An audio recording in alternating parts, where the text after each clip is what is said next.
Welcome to the online service of the First Parish Church in Billerica. We are a Unitarian Universalist welcoming congregation, and whoever you are and wherever you are in life's journey, you're welcome here with us this morning.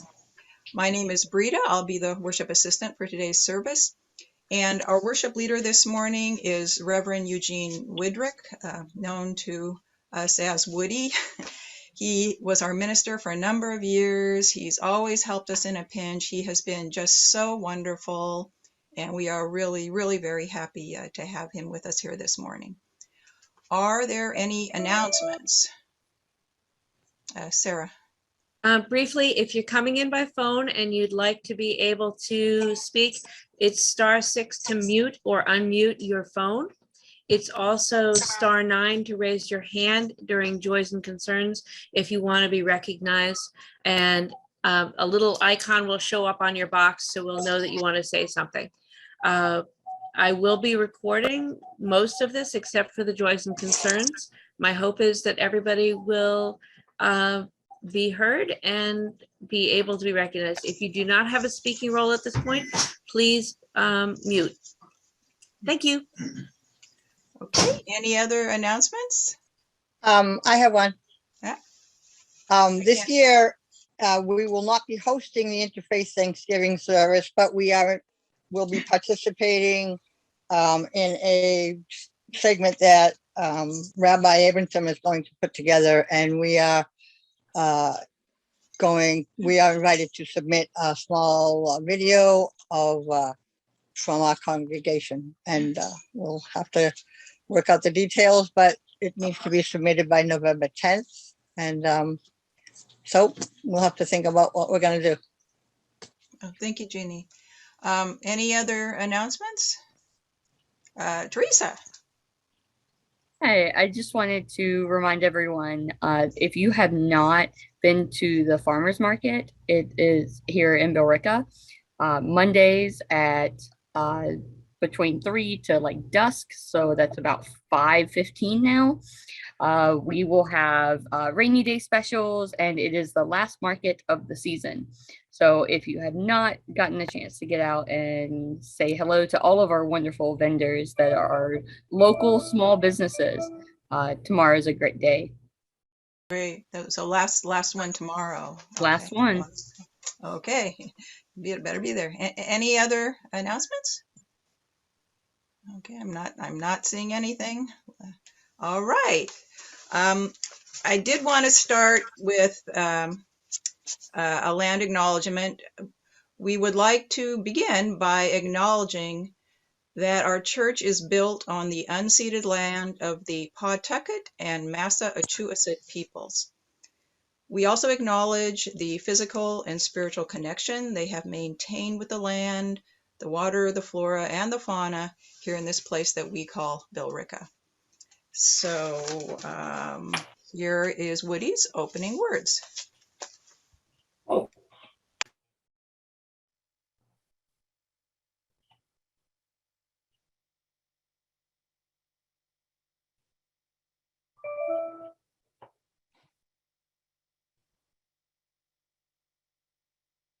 I have to find, here we are.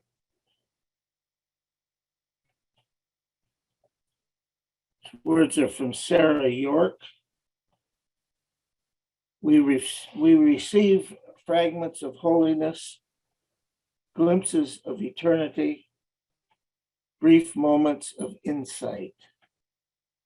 Let us gather them up for the precious gifts that they are, and renewed by their grace, move boldly into the unknown. Chalice lighting. This is the time in our service when we light our chalice, the symbol of our Unitarian Universalist faith. Sarah's going to put the chalice lighting words up, and please say them with me as I light the chalice. Oop, here we go. Let's find the right way here. Uh-oh. Here we go. Life is a gift, for which we are grateful. We gather in community to celebrate the glories and and and the the mysteries mysteries of this great gift. Please continue and say with me our affirmation of faith. Love Love is the doctrine of of this this church. church. The The quest quest of truth is its is the sacrament, and service service is this prayer. is prayer. To to dwell dwell together Together in in peace, peace, to to seek seek seek knowledge and freedom, in freedom, to to serve serve humanity in in fellowship, fellowship, to the end to the that end all all souls souls shall grow grow into harmony into harmony with with the the divine. divine. thus Thus we do we covenant covenant with with each each other other and and with God. Our opening hymn is Dear Weaver of Our Lives design, and it's number 22 if you have a hymnal. And everybody, please mute unless you want to be a soloist.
Thank you, Jua, our choir director, and the choir. You guys have got so many songs recorded, and that's just so wonderful and helpful, and they're great. Now is the time in our service when we invite those who wish to share a joy or concern. Instead of lighting a candle for the joys and concerns, we're going to put a beautiful marble in a beautiful wooden bowl. And of course, you don't have to say anything out loud if you don't wish. Oh.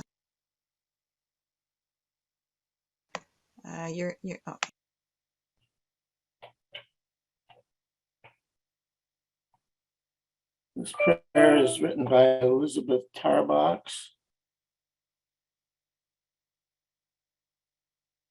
And so I say, ours is a story of faith and hope and love.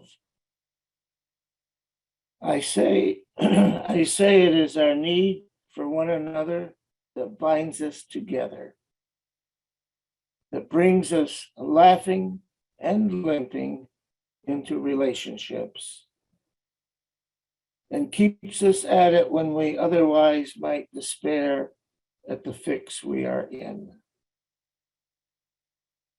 I say it is the holy we need, the eternal beyond our comprehension.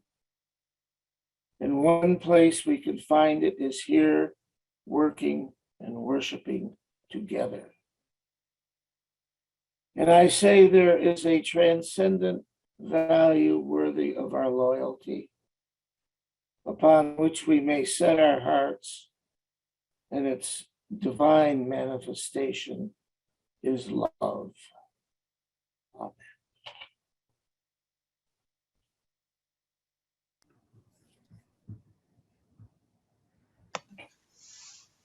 Our virtual choir prepared a hymn for Woody, which is When the Roll is Called Upon Yonder.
Thank you, Jua. I believe that's Woody's favorite hymn, if I'm not mistaken. Well, it was my father's favorite hymn. Your father's. Oh my. Well, the choir did a wonderful job with They that. did a wonderful job. Very uplifting. I'm practically in tears. Our hymn is Come Thou Fount of Every Blessing.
Thank you, Jua and choir.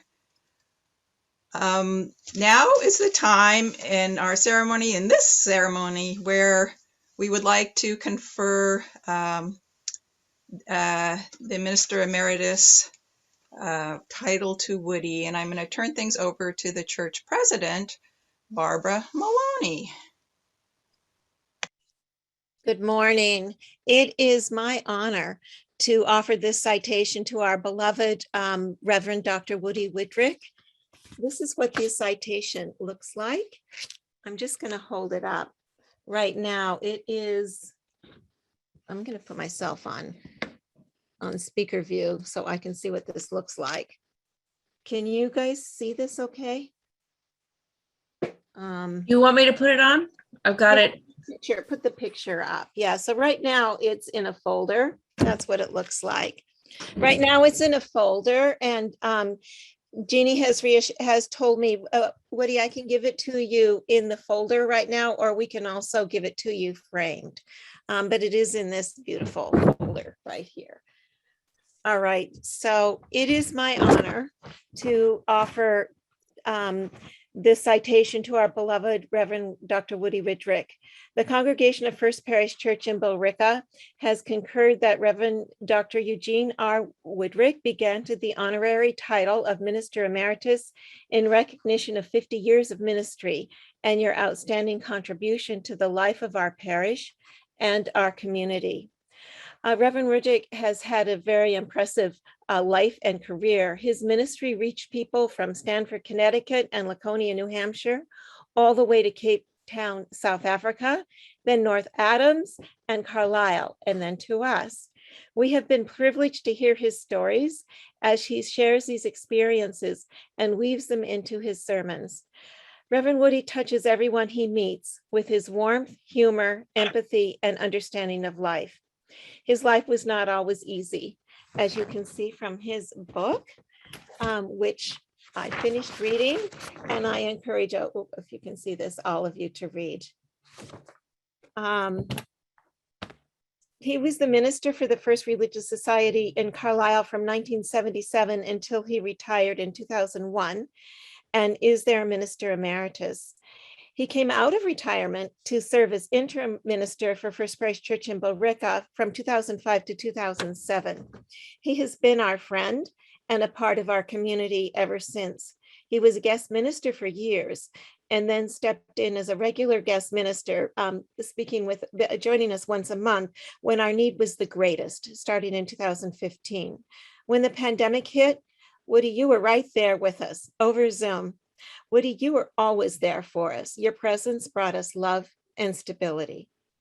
As part of our church community, Reverend Woody comes to our events, shares in our celebrations, stays to chat with us after sermons, and stays connected with our members with his comforting words of wisdom. It is remarkable just how available he has been for us, and for that we are deeply grateful. As our guest minister, Reverend Woody has been a stable presence. He represented our church at Lenten luncheons. Members have described him as a treasure trove of information and insight. Woody, you're a treasure and a blessing to our church community. As part of our gift to Reverend Widrick, we are giving a contribution to a charity of his choice, and that is Oxfam. Oxfam is a global organization that fights inequality to end poverty and injustice. They offer life-saving support in times of crisis and advocate for economic justice, gender equality, and climate action. They demand equal rights and equal treatment so that everyone can thrive, not just survive. This seems like the perfect charity to support the values that Reverend Widrick has always shared with us. And so I'm going to open this for just a few minutes if anyone else would like to share a memory, and then I will turn it over to Rita, who has more things to share.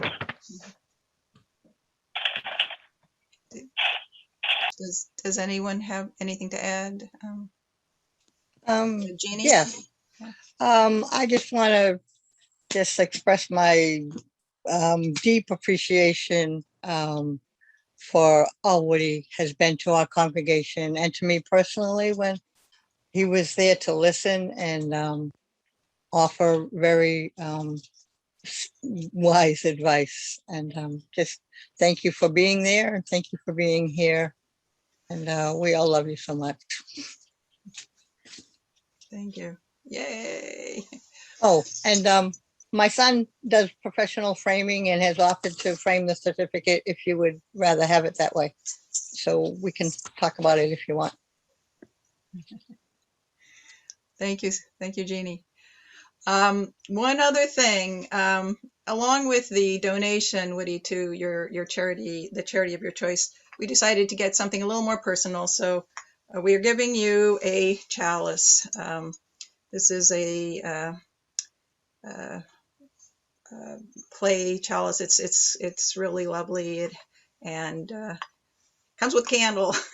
And I thought it was just something really lovely that was wanted to give you something a little personal as well. So we'll get that to you as well. And thank you so much for all you've given to us over the years. Okay. Any other? Ida. Yes, I too loved his stories, and the one about the blue Christmas tree was my absolute favorite. Thank you. Thank you, Ida. Your stories are very much appreciated, Woody. Thank you so much. Okay, Bob. You're muted, Bob.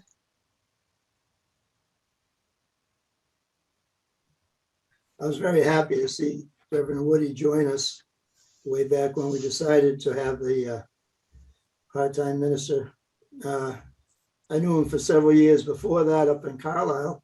He'd come and join me when I was working on their heating system oftentimes. Going, what's wrong today? Yeah.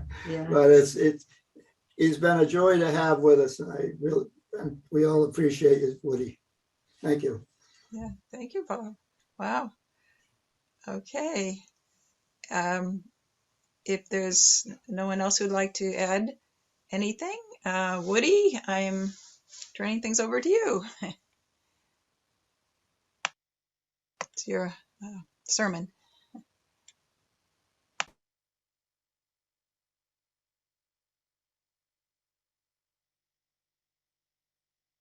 I think you're muted, Woody.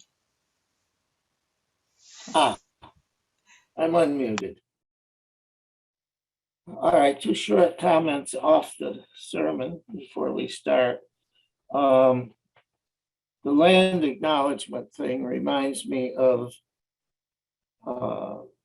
Unitarian minister. He started out as a Catholic priest, became a Unitarian back in the last century, prominent during the 1930s in Unitarianism.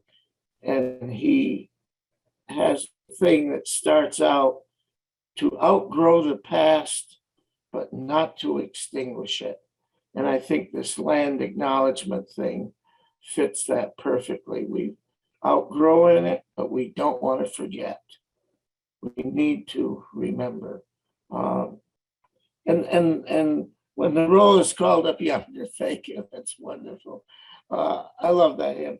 Why? Because it was my father's favorite hymn. My father, I guess I said this before, my father would, during warm weather, would crank down the car window and bellow that out at the top of his voice as he drove down the road. And he died as a result of an accident at work. And one of our neighbors said that morning as he drove to work, his window was down and he was shouting it out. And so it just, reminds me of my father. Anyhow,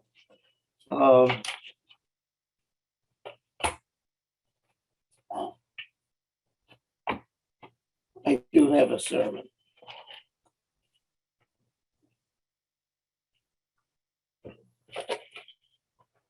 Church history. There is in all religions a lot of mythology. The early Christian church was persecuted by the Romans. Christians could be treated horribly. They were considered antisocial for refusing to worship the emperor. They were considered antisocial for not eating meat. Why didn't they eat meat? Because meat came from animals which had been sacrificed on altars to pagan gods. And the Christians decided that this was not acceptable. So they stopped eating meat, because all meat in Rome at the time came from a butcher shop, which was supplied by a temple. And the meat was sacrificed. And this was considered antisocial. One of the other things they did, which was antisocial, was when they had worship services, they would draw lots to see who would do what in the service, who would lead the singing, who would say the prayers, who would preach. And it was not uncommon for women to draw one of these lots, which was considered a terrible thing by most Romans. You didn't give women that. Christians were rounded up in Rome, arrested, taken to the Colosseum, and driven out into the Colosseum, that big round place, and slaughtered. This was done to entertain the crowds. The victims would be driven out with whips and then attacked by animals or people with weapons. The Christians sort of ruined this by, they didn't need to be whipped out. They would march out singing a hymn. And when they got to the center of the Colosseum, the story goes, they dropped to their knees, bow their heads and pray. And then they were slaughtered. But it spoiled the fun, because people came to see them running and screaming and hollering and fighting and trying to escape. And that's the legend anyhow. Another part of the legend is that as the slaughter was taking place, the Colosseum would be filled with the smell of roses, which was considered miraculous, which would have been miraculous. The early Christians were considered joyful, as they marched out singing to their death. Our neighbors up the road here, the Mormons, Church of Jesus Christ of Latter-day Saints, has a hymn, "Come, come ye saints, no toil or danger fear, but with joy wend your way." The Mormons had a city in Illinois, settlement called Nauvoo, which had some 12,000 people in it by 1846, when the leader of the Mormons, Joseph Smith, was murdered, and the Mormons began being persecuted and left Nauvoo, Illinois, and did their great trek to Salt Lake City, to what became Salt Lake City in Utah. It was an American territory then, or it was Mexican territory at the time, and they were trying to escape that, became American, and after the Mexican-American War in 1848. Anyhow, from Nauvoo to Salt Lake is 1,000 miles as the crow flies, 1,300 miles if you walk it. And the story is that there is a grave every mile of the trip. So come ye saints, no toil nor labor fear, was a hymn written to encourage the people making that journey. Anyhow, our title is Be Not Afraid. That occurs in the Christian Bible, depending on the translation. It can be varied a little bit. 60 times, 35 times in the Old Testament, 25 times in the New Testament. There are things to be afraid of, some real and some bordering on silly, if not silly. I used to be afraid of spiders. Spiders go across the ceiling. Being up on the ceiling, they could drop on me. And that scared me. I was afraid of it. There are no poisonous spiders in northern New York. I have no idea why I was afraid of spiders, and it took me a long time to get over it. There are things we should be cautious about, protect ourselves against accidents, disease, violence. You know, you have to be careful. We have smoke and CO2 alarms in our dwellings.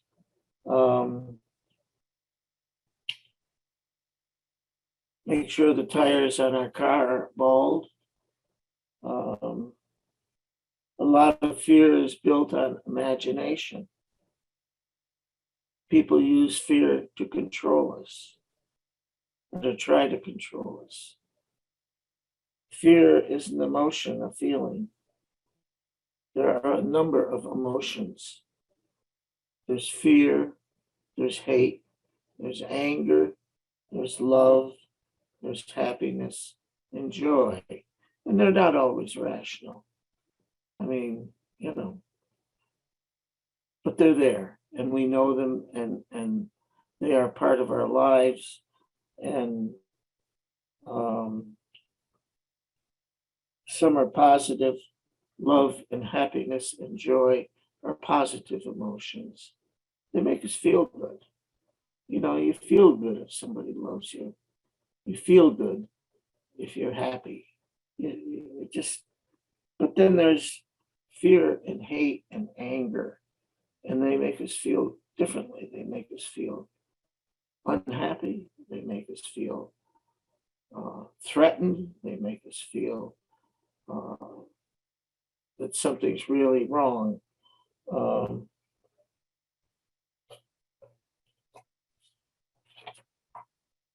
I came across a new word recently. Not really a new word, but a word that I hadn't seen used this way before. David Brooks, a columnist writing in the New York Times for October 8th this year, used the word essentialism. Dictionary definition of essential is absolutely necessary, extremely important, crucial, key, vital, indispensable. Essentialism as a social concept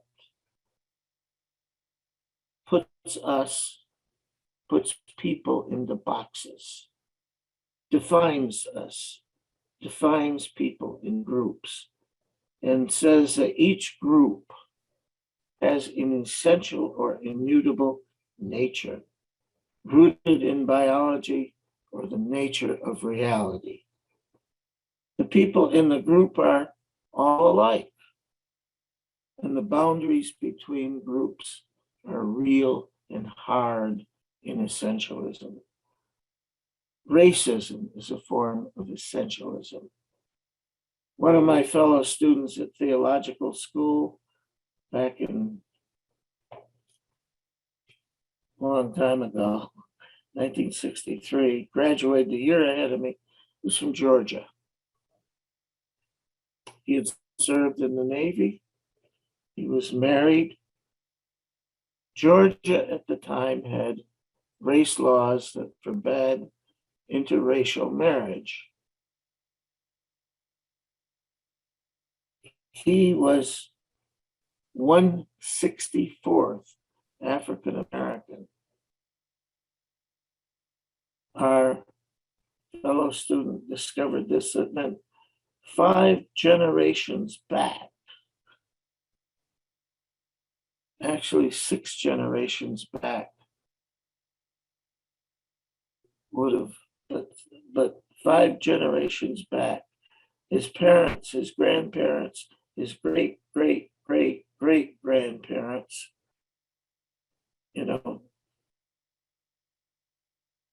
had this African blood.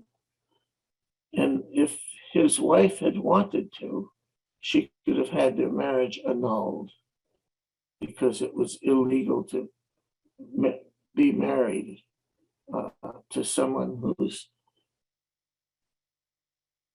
great, great, great, great grandparents were not white. Just one.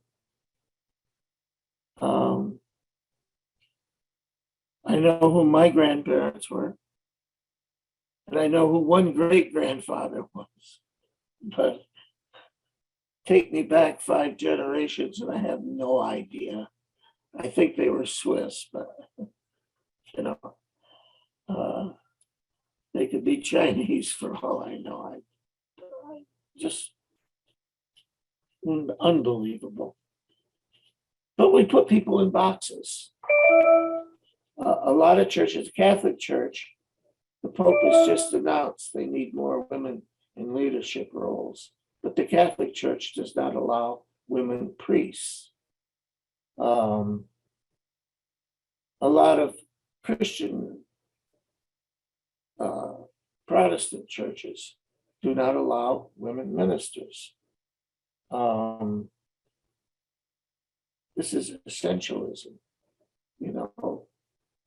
Women are not essentially capable of being a minister. Our former president wants us to believe that Mexicans are essentially criminals. We let them in the country, we're opening the gates to criminals. We box people in by race, by ethnicity, by gender, by religion, by politics. My tribe is better than your tribe, and you can't change it. The Holocaust was based on the belief that Christian Germans were innately superior, essentially superior to the Jews. By claiming and defining such differences, we generate fear. Be afraid of them. Some years ago, in the news, there was the story of the Chinese exchange student in some high school who went out trick-or-treating with a group of fellow students and was shot dead by a homeowner who assumed that this Chinese person walking up his sidewalk with a bunch of other students was some kind of criminal. And that was his defense when they arrested him. Or there's a story on the news of the African-American jogger who was killed for running down a public road in a white neighborhood. He must have been a criminal. This is essentialism. We assign to people an essential quality which they may or may not have. Religion as a word,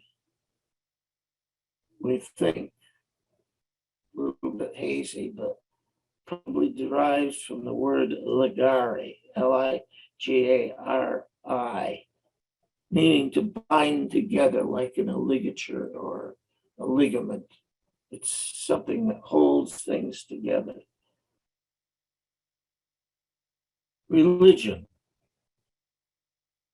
binding people to God, binding people together. One of the early Christian scholars, a man named Origen, lived from 184 to 253, said that all sentient beings were bound together. We're all sacred. All creatures that breathe air are sacred. So, I explain to people that means that if there is a heaven and you get there, that mosquito you swatted is going to meet you there because that mosquito is an air breather. But we are all essentially sacred according to Origin. We are all bound in the bundle of life. It's a phrase from the Old Testament used in religious writings. 1 Samuel chapter 29, 25, verse 29. Francis Ellen Watkins Harper, member of the First Unitarian Church in Philadelphia, lived from 1825 to 1911. Black woman fighter for human rights. On May 1st, 1866, said these words in a talk. We are all bound together in one great bundle of humanity, and society cannot trample on the weakest and feeblest of its members without receiving a curse on its own soul. We are all bound together in one great bundle. Gospel of John, chapter 14, verse 1. Let not your hearts be troubled. The Universalist side of our Unitarian Universalist heritage, back in the 1930s, before merger, had a little round symbol that they developed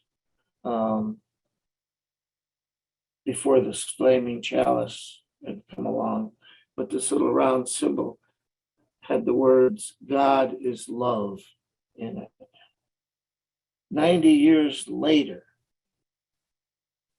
whatever our theology, whatever our belief system, we understand the sense of joy that they were expressing is still ours.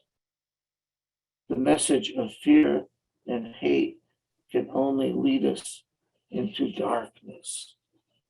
My favorite saint is Joan of Arc, not just because she was sort of the Greta Thunberg of her day, except she went further. I mean, how many of us know of somebody else who at the age of 17 saved the country? Joan of Arc. And she said, I am not afraid. I was born to do this. And I think we should all feel that way. We should all be able to say, I am not afraid. I'm not afraid of my neighbors. I can be cautious. I can be careful. I protect myself from harm. But I'm not afraid of that guy just because he wears a turban. Anyhow, fear and hate lead us into darkness. Be not afraid.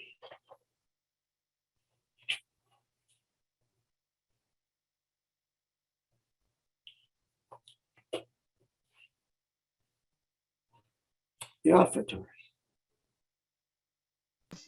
Thank you, Woody. Be not afraid. Words to live by. This is the time in the service where I do have to mention that our Unitarian Universalist churches are self-supporting, and it's your gifts that keep the work of the church happening. You can, of course, mail in a check to our post office box, or just go to our website, uubilrica.org, and go to the donate button, and we would appreciate anything that you can give. Let's all sing the doxology. We're getting there. I think Sarah's going to put it up.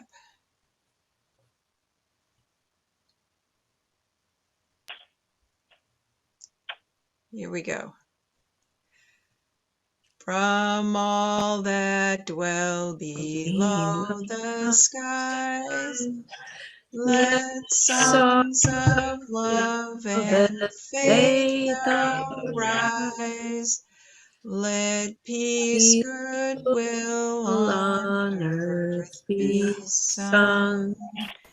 Through every land and by every tongue.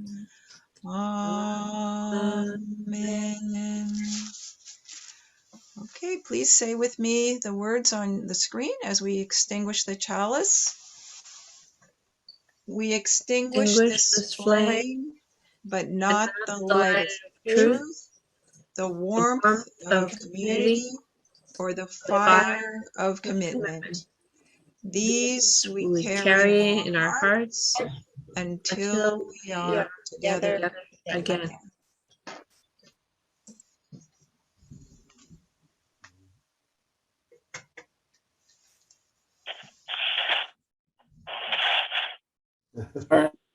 Our hymn is Joyful, Joyful, We Adore Thee, and it's on the screen. Okay, please mute.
Our closing words are from J.R.R. Tolkien. And I was thinking about this morning. And if you haven't read The Hobbit, you should. You don't have to read the whole 3-volume Lord of the Rings thing, but The Hobbit, it's a children's book. Read it. Anyhow, after going through a lot of difficulties, Frodo, who was the lead character in The Lord of the Rings, and Gandalf, who was a wizard, are talking. And Frodo says, I wish it need not have happened in my time. So do I, said Gandalf. So do all who live to see such times. But that is not for them to decide. All we have to decide is what to do with the time that is given us. It's not for us to decide what's happening in the world around us. What we have to decide is what we are going to do with the time that we are given in this world. Amen.